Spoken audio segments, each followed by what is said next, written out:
નમસ્કાર દર્શક મિત્રો, હું પરેશ ચૌહાણ, આપ નિહાળી રહ્યા છો લીડ મહુવા ન્યૂઝ. સમાચારોમાં આપનું સ્વાગત છે. હવે સમાચારો નિહાળીશું વિસ્તારપૂર્વક. મહુવાના બસ સ્ટેશનની પાછળ આવેલ ડાયમંડ બજારમાં ગંદકી અને કચરાના ઢગલા ખડકાયા છે. નગરપાલિકા ત્યાં ટેક્સ તો ઉઘરાવે છે પણ સફાઈ કરાવતી નથી. મહુવા શહેરના બસ સ્ટેશનની પાછળ આવેલ ડાયમંડ બજારમાં ગંદકી અને કચરાના ઢગલા ખડકાયા છે. વરસાદી પાણી ભરાવાના હિસાબે રોગચાળો ફાટી નીકળવાની દહેશત વર્તાઈ રહી છે. આ બાબતે વિગત જોવામાં આવે તો મહુવા શહેરના નગરપાલિકા વિસ્તારમાં આવેલ બસ સ્ટેશનની એકદમ પાછળ ડાયમંડ બજાર આવેલ છે, જ્યાં આશરે નાના મોટા હીરા પોલિશિંગના 100 યુનિટો આવેલા છે અને ત્યાં રોજે મહુવા શહેર તેમજ ગ્રામ્ય વિસ્તારોમાંથી આશરે 20,000 ડાયમંડ વર્કરો રોજી રોટી કમાવાના અર્થે આવે છે. આ ડાયમંડ બજાર કારખાનેદારો મહુવા નગરપાલિકાના ટેક્સો ભરે જ છે, પણ નગરપાલિકા તંત્ર દ્વારા અહીં સાફ સફાઈ કરાતી જ નથી અને તેને લઈ કારખાનેદારોને પોતાની જાતે જ સાફ સફાઈ કરવી પડે છે. આપ દ્રશ્યોમાં પણ જોઈ રહ્યા છો અને આ વિસ્તારમાં કચરાના ઢગલા, ગંદકીનું મસ્ત મોટું સામ્રાજ્ય જામી ગયું છે અને તેને લઈ હીરાના કારીગરોના આરોગ્ય સામે ખતરો તોળાઈ રહ્યો છે. વળી અહીં થોડા સમય પહેલા જ સીસી રોડ બન્યો હતો, પણ તંત્ર દ્વારા બંને બાજુ પુરાણ કરાયું જ ન હતું, જેને લઈ અનેકો અકસ્માત થયા હતા. ત્યારે રોડની બંને બાજુ પુરાણ કરવા અને ગટરોના પાણી વહેતા હોય ત્યાં માટીનું પુરાણ કરવું જરૂરી હતું. આ ડાયમંડ બજારની માંગને લઈ પાલિકાના નગરસેવક એવા ભરતભાઈ બામણિયા દ્વારા માટી તથા પુરાણના ટ્રેક્ટરો નખાયા હતા.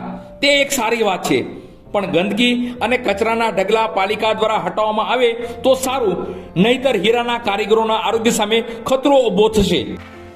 હા, જય હિન્દ, જય ભારત.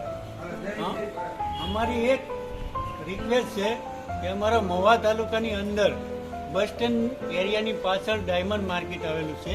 એમાં 15,000 થી 20,000 કારીગરો મજદૂર કામ કરે છે અને એટલી બધી અવ્યવસ્થાને હિસાબે લોકો એટલા બધા પરેશાન થાય. લોકોને પોતાને ખુદ વેપારીને એની ઓફિસ, દુકાન, મકાનનું સાફ સફાઈ કરવી પડે. એમાં નગરપાલિકાની કોઈ સાફ સફાઈની કોઈ સગવડ નથી, નથી કચરા પેટી, નથી સંડાસ બાથરૂમ લેટ્રિનની કોઈ તકલીફ, કોઈ સુવિધા નથી. અમારે એટલું બધું અન્ય હદ ભોગવવું પડે. પરેશાનીના દોર ઉપર અમે એટલા બધા ઘેરાઈ ગયા કે એની કોઈ સામાન્ય માર્ગ ઉપર અમે કંઈ જઈ શકતા નથી ને અમારું કોઈ સાંભળવા તૈયાર નથી. અમે મહુવા નગરપાલિકાને એટલી આરજુ કરીએ છીએ કે અમારો ડાયમંડ વિસ્તાર છે એ સધર, સ્વતંત્ર ને શાંતિપૂર્ણ કામ કરવાવાળાઓને વિસ્તારથી બધા મજદૂરોને રોજીરોટી પૂરો પાડનાર છે. તો એને માટે થોડું ધ્યાન દોરે એવી અમારી નગરપાલિકાને વિનંતી. પ્રેમથી જય હિન્દ, જય ભારત. ગુજરાત સરકારને નમસ્કાર.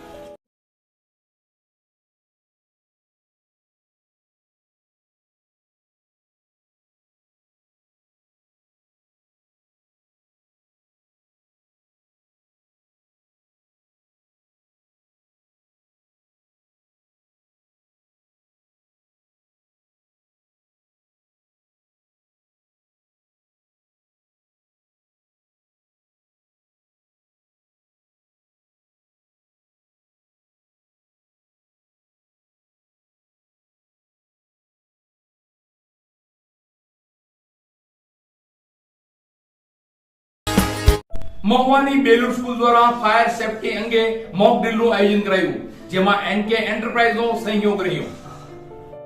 મહુવાની બેલુર વિદ્યાલયમાં ફાયર સેફટી મોક ડ્રીલનું આયોજન કરવામાં આવ્યું હતું. આપત્તિ વ્યવસ્થાપનમાં એક સૌથી અગત્યતા ધરાવતી બાબત એટલે અગ્નિ.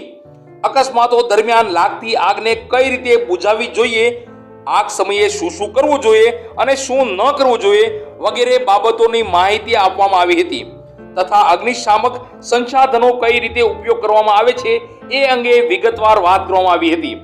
ત્યારબાદ આગને બુઝાવવા અંગે લાઈવ ડેમોન્સ્ટ્રેશનનું આયોજન કરવામાં આવ્યું હતું, જેમાં બાળકો તથા સ્ટાફગણ સહભાગી બન્યા હતા. બાળકો દ્વારા પણ લાઈવ આગ બુઝાવવાની પ્રેક્ટિસ કરવામાં આવી હતી. ફાયર સેફટી મોક ડ્રીલના આયોજનમાં સહકાર આપવા બદલ એનકે એન્ટરપ્રાઇઝનો બેલુર વિદ્યાલય પરિવારે આભાર માન્યો હતો.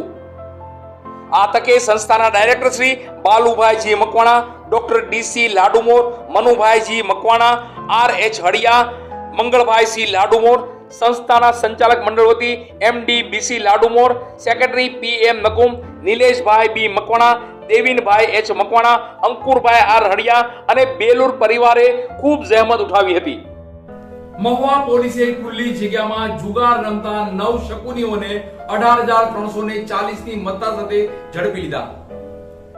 મહુવા શહેર તેમજ ગ્રામ્ય વિસ્તારમાં દારૂ અને જુગારની પ્રવૃત્તિઓને નેસ્ત નાબૂદ કરવા સૂચનાઓ આપેલ, જે અંગે Mahuva police inspector MA Desai સાથે સર્વેલન્સ ટીમના માણસો પેટ્રોલિંગમાં હતા.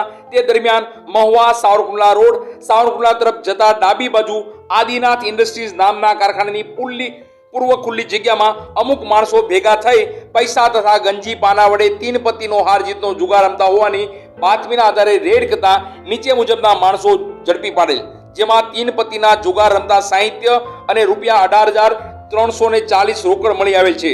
જુગારીઓની વાત કરીએ તો અલ્પેશ સૌજીભાઈ બારિયા, ઉંમર વર્ષ 30, ઇન્દિરાનગર સિંગલ મહુવા. કિશોરભાઈ સૌજીભાઈ જોડિયા, ઉંમર વર્ષ 42, નેસવડ તુલસી સોસાયટી. અશોક બાબુભાઈ વાળા, ઉંમર વર્ષ 42, ઇન્દિરાનગર મહુવા. રાજુભાઈ નરસિંહભાઈ જોડિયા, ઉંમર વર્ષ 37, શક્તિનગર ગુરુકુળ નેસવડ. સલીમભાઈ બાલાભાઈ સૈયદ, ઉંમર વર્ષ 40, રહે મિલની ચાલી મહુવા. ભદ્રસિંહ અનિરુદ્ધસિંહ સરવિયા, ઉંમર વર્ષ 40, શક્તિનગર ગુરુકુળ પાસે મહુવા. રફીકભાઈ ગફ્ફારભાઈ ચૌહાણ, ઉંમર વર્ષ 41, અકબર ડીસવાળાની બાજુમાં હોટલ એવન સામે મહુવા. અકબરભાઈ બાબુભાઈ વાઘેલા, ઉંમર વર્ષ 46, રહે KK મિલની ચાલી પાસે મહુવા. રાજુભાઈ શ્યામ બહાદુરભાઈ ગોહિલ, ઉંમર વર્ષ 42, રહે કાજલ સોસાયટી મહુવા. આ તમામ કામગીરીમાં police inspector Shri MA Desai, ASI JR Ahir, head constable NV Bariya તથા પોલીસ કોન્સ્ટેબલ બનેસિંહ મોરી તથા પોલીસ કોન્સ્ટેબલ પ્રકાશભાઈ કાચરિયા તથા પોલીસ કોન્સ્ટેબલ ધારેશભાઈ ગોહિલ અને પોલીસ કોન્સ્ટેબલ વિશાલભાઈ ડાબી અને પોલીસ કોન્સ્ટેબલ જીતેન્દ્રભાઈ કાતરિયા તથા પોલીસ કોન્સ્ટેબલ હરપાલસિંહ સરવિયા. શું તમે મસ્ત મોટા લાઇટ બિલ ભરવાથી કંટાળી ગયા છો? અમો તમોને કરીશું મદદ. રાજાણી મોટર્સ લઈને આવે છે ફાર્મસન બ્રાન્ડ અદાણીની પેનલ. અમોને મળ્યા બાદ લાઇટ બિલ ભરવામાંથી તમને મળશે મુક્તિ, તો એન્વાયરમેન્ટને થતું નુકસાન પણ અટકશે. તમારા મકાનની છત અને કોમર્શિયલ બિલ્ડિંગ પર લગાવો ફાર્મસન બ્રાન્ડ અદાણીની પેનલ. આજે જ મુલાકાત કરો રાજાણી મોટર્સ. 1 કિલો વોટ થી 10 કિલો વોટ જે ઘર વપરાશ માટે, તો 5 કિલો વોટ થી 1 મેગા વોટ સુધી કોમર્શિયલ ઉપયોગ માટે. તમામ રૂફટોપ સિસ્ટમ હાજર સ્ટોકમાં જ મળશે. સામાન્ય 8 દિવસની પ્રોસેસ અને 15 દિવસમાં તમારી રૂફટોપ સિસ્ટમ કાર્યરત. દસ્તાવેજ આધાર કાર્ડ, પાન કાર્ડ, છેલ્લું light bill, cancel cheque, passport સાઇઝના ફોટા, બસ આ સામાન્ય ડોક્યુમેન્ટથી તમારી પ્રોસેસ પૂર્ણ થશે. લાઇટ બિલ ભરવામાંથી મુક્તિ તો ખરી જ, પણ સાથોસાથ ભારત સરકાર તરફથી 40% જેવી સબસિડી તમને મળશે. 80 થી 100% લાઇટ બિલ ભરવામાંથી મુક્તિ મળશે. તો આજે જ અમારો સંપર્ક કરો રાજાણી મોટર્સ, જૂના બસ સ્ટેશન પાછળ LIC ઓફિસની સામેના ખાંચામાં. હસનૈનભાઈ રાજાણી. મોબાઈલ નંબર પણ નોંધી લેશો 722 780 7262. નામ બરાબર યાદ રાખશો, રાજાણી મોટર્સ.